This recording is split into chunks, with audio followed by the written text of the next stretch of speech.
There's so much to talk about when it comes to your music. You could have an album that's feel like I love what Lecrae did. Mhm. His album was talking about it was a rehab, Yeah, and he was talking about mental health, and the stuff yeah, that he had to go through as a Christian and being in have everything crashing around him as a Christian, mhm, and he had to go through a self discovery again. There was this video that I watched a long time ago.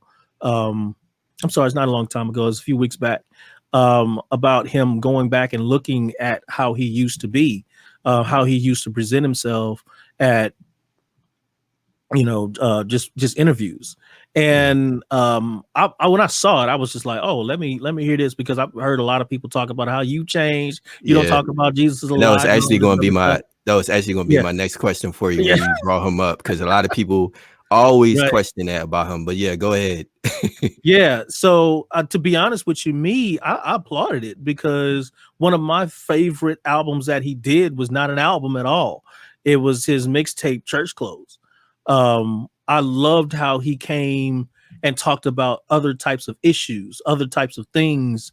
Um, and he used unorthodox processes on how he presented the message of God, and a lot of people didn't like it. A lot of Mm, people looked at it as, hey, he's turned his back on God. He's turned his back on how he used to be. He was just Jesus, Jesus, Jesus Christ, Christ, Christ.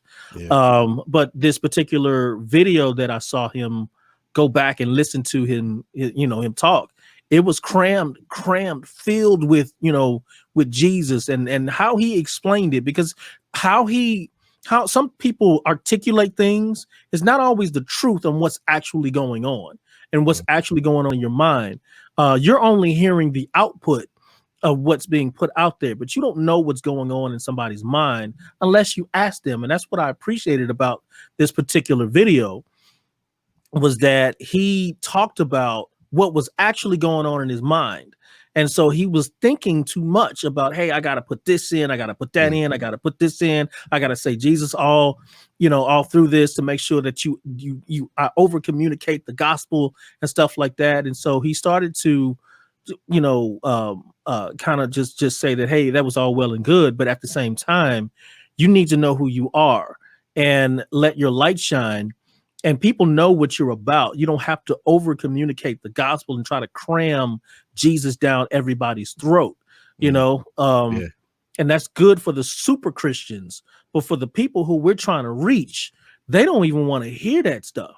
You Mhm, know what I'm saying? It's like going to the stand outside the club at the club line and talking about Jesus is the way, the truth, the light. No man comes to the Father but by him.